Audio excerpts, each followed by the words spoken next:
ನಾನು ಹೋಗಿ ಸ್ಪಾಟ್ ನೋಡ್ಕೊಂಡು ಬಂದಿದ್ದೀನಿ. ಇಲ್ಲಿಗಲ್ ಕನ್ಸ್ಟ್ರಕ್ಷನ್ನು ಕಾರ್ಪೊರೇಷನ್ಗೆ ಕೊಟ್ಟಂತ ಜಾಗ ಹಂತವಾಗಿ ಕೆಲವರೆಲ್ಲ ಹಾಕೊಂಡಿದ್ದಾರೆ. ಕೆಲವರು ದುಡ್ಡು ಕಲೆಕ್ಟ್ ಮಾಡಿಬಿಟ್ಟು ಹಾಕಿದ್ದಾರೆ ಅನ್ನೋ ಮಾಹಿತಿ ಕೂಡ ನಮಗಿದೆ.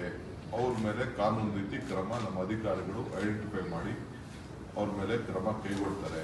ಕೆಲವು ದಾಖಲೆಗಳು ಕೂಡ ತಿರ್ಚಿದ್ದಾರೆ ಅಂತ ಕೂಡ ನಮಗೆ ಮಾಹಿತಿ ಕೊಟ್ಟಿದ್ದಾರೆ. ಆದರೆ ಮಾನವೀಯತೆ ದೃಷ್ಟಿಯಿಂದ ಮುಖ್ಯಮಂತ್ರಿಗಳ 1 lakh ಹೌಸಿಂಗ್ ಸ್ಕೀಮ್ ಇದೆ. ನಮ್ಮ ಜಮೀರ್ ಅವರಿಗೆ ಜವಾಬ್ದಾರಿಯನ್ನು ನಾವು ವಹಿಸಿದ್ದೀವಿ. BBMPಯಿಂದ 5 ಲಕ್ಷ ರೂಪಾಯಿ ನಾವು ಅವ್ರಿಗೆ ಪ್ರತಿಯೊಬ್ಬರಿಗೂ ಯಾರಿಗಿಲ್ಲ ಅದನ್ನ ಹುಡುಕಿ ಕೆಲವರೆಲ್ಲ ಸ್ಕೀಮ್ನಲ್ಲಿ ಕೆಲವರು ಏನಾಗಿದೆ, ಕೆಲವರು ಮನೆ ಇದ್ರೂ ಕೂಡ ಬಂದು ಕೆಲವರು ಸೇರ್ಕೊಂಡಿರ್ತಾರೆ. ಯಾರು ಮನೆ ಇಲ್ಲದೆ ಯಾರು ಹುಟ್ಟಿಲ್ಲ, ಎಲ್ಲರಿಗೂ ಎಲ್ಲೆಲ್ಲವೂ ಮನೆಗಳಿರ್ತವೆ. ಉದ್ಯೋಗಕ್ಕೋಸ್ಕರ ಬೆಂಗಳೂರಿಗೆ ಬಂದು ಸೇರ್ಕೊಂಡಿರ್ತಾರೆ. ಕೆಲವರೆಲ್ಲ ಅಗ್ರಿಮೆಂಟ್ ಮಾಡ್ಕೊಂಡಿದ್ದಾರೆ, ಬಾಡಿಗೆ ಅಂತ ಅಂದ್ಬಿಟ್ಟು ಬಂದು ಸೇರ್ಕೊಂಡಿದ್ದಾರೆ. ಬಾಡಿಗೆ ಅಂತ ಅಂದ್ಬಿಟ್ಟು ಗೌರ್ಮೆಂಟ್ ಜಾಗದಲ್ಲೇ ಕೂಡ ಕೆಲವು ಅಗ್ರಿಮೆಂಟು ಮಾಡ್ಕೊಂಡಿದ್ದಾರೆ. ದಾಖಲೆಗಳೆಲ್ಲ ನಮ್ಮ ಹತ್ರ ಇದೆ.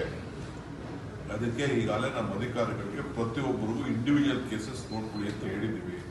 ಟೆಂಪ್ರರಿ ಆಗಿ ಅವ್ರಿಗೆ ಇರ್ಲಿಕ್ಕೂ ಕೂಡ ಬೇರೆ ವ್ಯವಸ್ಥೆಯನ್ನು ಮಾಡ್ಕೊಡೋಕ್ಕೆ ನಾವು ಸಜ್ಜವಾಗಿದ್ದೀವಿ. ಊಟ ಕೊಡ್ತೀವಿ, ಜಾಗ ಕೊಡ್ತೀವಿ.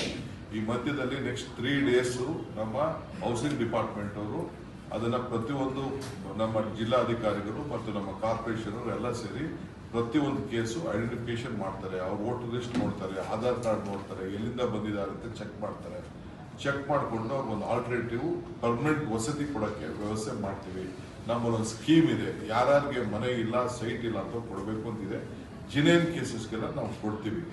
ಈಗಾಗಲೇ ಮುಂದಕ್ಕೆ ಕೃಷ್ಣ ಬೈರೇಗೌಡರು ಮಾತಾಡಿದ್ದಾರೆ. ಯಾಕೆಂದರೆ ಲೋಕಲ್ MLA ಅವರೇ ಚೇರ್ಮನ್ ಇರ್ತಾರೆ. ಆಶ್ರಯ ಸಮಿತಿಗೆ ಯಾರಿಗೆ ಒಬ್ರು ಮನೆ ಕೊಡಬೇಕಾದ್ರೆ ಅವ್ರ ಅಪ್ರೂವ್ಮೆಂಟ್ ಕೊಡಬೇಕಾಗ್ತದೆ. ಅವರು ಕೂಡ ಮಾನವೀಯತೆ ದೃಷ್ಟಿಯಿಂದ ಅಂಥವ್ರಿಗೆಲ್ಲ ಕೊಡಿ ಅಂತ ಹೇಳಿದ್ವಿ. ಆದರೆ ನಾವು ಇಲ್ಲಿಗಲ್ ಕನ್ಸ್ಟ್ರಕ್ಷನ್ನ ಎನ್ಕರೇಜ್ ಮಾಡೋದಿಲ್ಲ. ಇಲ್ಲಿಗಲ್ ಎನ್ಕರೇಜ್ ಮಾಡಿದಂಥವ್ರಿಗೆ, ಇಲ್ಲಿಗಲ್ ಮಾಡಿದಂಥವ್ರಿಗೆ ಕಾನೂನು ರೀತಿ ಕ್ರಮ ಕೈಗೊಳ್ಳಕ್ಕೆ ಈಗಾಗಲೇ ಮುಖ್ಯಮಂತ್ರಿಗಳು ಆದೇಶವನ್ನ ಅಧಿಕಾರಿಗಳು ಕೊಟ್ಟಿದ್ದಾರೆ. ಯಾರಿಗೂ ನಿರ್ದಾಕ್ಷಿಣ್ಯವಾಗಿ ನಾವು ಎನ್ಕರೇಜ್ ಮಾಡಲ್ಲ. ಬೆಂಗಳೂರಲ್ಲಿ ಆದಷ್ಟು ಇಂಥ ಸ್ಲಮ್ಗಳು ಬರಲಿಕ್ಕೆ ನಾವು ಬಿಡೋದಿಲ್ಲ. ಇದು ಲ್ಯಾಂಡ್ ಫಿಲ್ ಸೈಟ್, ಇದು ವೆರಿ ಡೇಂಜರಸ್. ಯಾರು ಅಲ್ಲಿ ಇರ್ಲಿಕ್ಕೆ ಆಗೋದಿಲ್ಲ. ಲೀಚೆಟ್ ಇರುವಂತಹ ಒಂದು ಜಾಗ. ನಾನೇ ಸ್ಪಾಟಲ್ಲಿ ನೋಡಿದ್ದೀನಿ. 200 ಅಡಿ ಒಳಗಡೆ ಇನ್ನ ನೀರಿದೆ, ಪಕ್ಕದಲ್ಲೂ ನೀರಿದೆ. 15 ಎಕರೆನ ಈಗಾಗಲೇ ಸರ್ಕಾರದವರು, ನಮ್ಮ ರೆವಿನ್ಯೂ ಡಿಪಾರ್ಟ್ಮೆಂಟ್ ಅವರು ಕಾರ್ಪೊರೇಷನ್ಗೆ ಅದನ್ನ ಸಾಲಿಡ್ ವೇಸ್ಟ್ ಮ್ಯಾನೇಜ್ಮೆಂಟ್ ವಿಚಾರಕ್ಕೆ ಕೊಟ್ಟಂತ ಜಾಗ ಇದು. ಅದರಿಂದ ಅಲ್ಲಿ ನೋಡಿ ಸುತ್ತಮುತ್ತಲು ಪರಿಸರನ ಕಾಪಾಡಲಿಕ್ಕೋಸ್ಕರ ವ್ಯವಸ್ಥೆಯನ್ನು ಮಾಡಿದ್ದೀವಿ. ಬಟ್ ಇವತ್ತು ನಾವು ಬೇರೆಯವ್ರಿಗೆ ನಾವು ರಾಜಕಾರಣ ಮಾಡಲಿಕ್ಕೆ ಅವಕಾಶ ಕೊಡೋದಿಲ್ಲ. ನಾವು ನಮಗೆ ನಮ್ಮ ವರಿಷ್ಠ ನಾಯಕರು ಈ ರೀತಿ ಬರ್ತಾ ಇದೆ ನೋಡಿ ಅಂತೇಳಿ ನಮಗೆ ಸ್ವಲ್ಪ ಸಲಹೆಗಳನ್ನ ಕೊಟ್ಟಿದ್ದಾರೆ. ನೋಡಿ ಇದನ್ನ ರಾಜಕಾರಣ ಮಾಡ್ತಾ ಇದ್ದಾರೆ ಅಂತ. ಅದಕ್ಕೆ ಮುಖ್ಯಮಂತ್ರಿಗಳು ಇದ್ರ ಗಮನ ಹರಿಸಿ ಮುಂದಕ್ಕೆ ಇದನ್ನು ಯಾವ ರೀತಿ ಬರಬಾರ್ದು ಅನ್ನೋ ದೃಷ್ಟಿಯಿಂದ, ಮಾನವೀಯತೆ ದೃಷ್ಟಿಯಿಂದ ಅವ್ರಿಗೆಲ್ಲ ಒಳ್ಳೆ ಮನೆಗಳನ್ನು ಕೊಡಬೇಕು, ಯಾರಿಗಿಲ್ಲ ಅಂಥವ್ರು ಮಾತ್ರ ಕೊಡಬೇಕು ಅಂತ ತೀರ್ಮಾನ ಮಾಡಿದ್ದಾರೆ. ಸೊ ಅವ್ರಿಗೆ ಮಿಕ್ಕಿದವ್ರಿಗೆ ಸರ್ಕಾರದಿಂದ ನಾವು ಕೆಲವು ಸಬ್ಸಿಡಿಗಳು ಕೂಡ ಇದೆ. 1.5 ಲಕ್ಷ ಕೊಡೋದಿದೆ ಸರ್. ಅವರು ಕೂಡ 1-2 ಲಕ್ಷ 1 ಲಕ್ಷ ಅಷ್ಟು ಅವರು ಕಟ್ಟಬೇಕಾಗ್ತದೆ. ಅಂಥದ್ರಿಗೆ ಜಮೀರ್ ಅವರು ಅವ್ರಿಗೆ ಸಾಲ ಕೊಡಿಸುವಂಥ ವ್ಯವಸ್ಥೆನ ಮಾಡ್ತಾರೆ. ಇದು ನಮ್ಮ ಸರ್ಕಾರದ ಸದ್ಯಕ್ಕೆ ಇಲ್ಲಿಗೆ ನಾವು ನಿಲ್ಲಿಸ್ತೀವಿ. ಬಟ್ ಆಫೀಸರ್ಸ್ಗೆ ನಮ್ಮ BNTP ಆಫೀಸರ್ಸು ಇದ್ದಾರೆ, ನಮ್ಮ ಕಾರ್ಪೊರೇಷನ್ ಆಫೀಸರ್ಸ್ ಇದ್ದಾರೆ, ರೆವಿನ್ಯೂ ಆಫೀಸರ್ಸ್ ಎಲ್ಲರೂ ಕೂಡ ಇಂಥ ಕಡೆ ಎಲ್ಲೆಲ್ಲಿ ಸರ್ಕಾರಿ ಜಾಗ ಇದೆ ಇನ್ನು ಮುಂದಕ್ಕೆ ನಾವೆಲ್ಲ ಐಡೆಂಟಿಫೈ ಮಾಡಿ ಇದಕ್ಕೆ ನಮ್ಮ ಸರ್ಕಾರಿ ಆಸ್ತಿಗಳನ್ನು ರಕ್ಷಣೆ ಮಾಡಲಿಕ್ಕೆ ನಾವು ಕ್ರಮವನ್ನು ಕೈಗೊಳ್ತೀವಿ. ಇದು ಸರ್ಕಾರದ ತೀರ್ಮಾನ.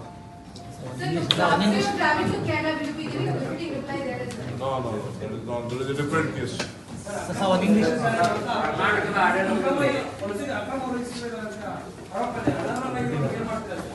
ಆಯ್ತು ನಡೀರೋ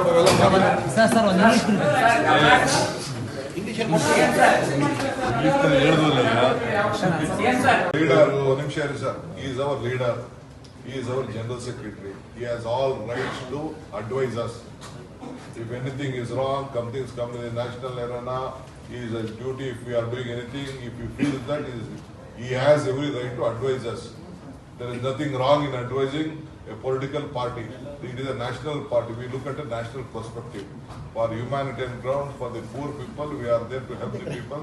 They have guided us in various aspects. Today also they will guide. Tomorrow also they will guide. There is nothing there. They are not interfering in our administration.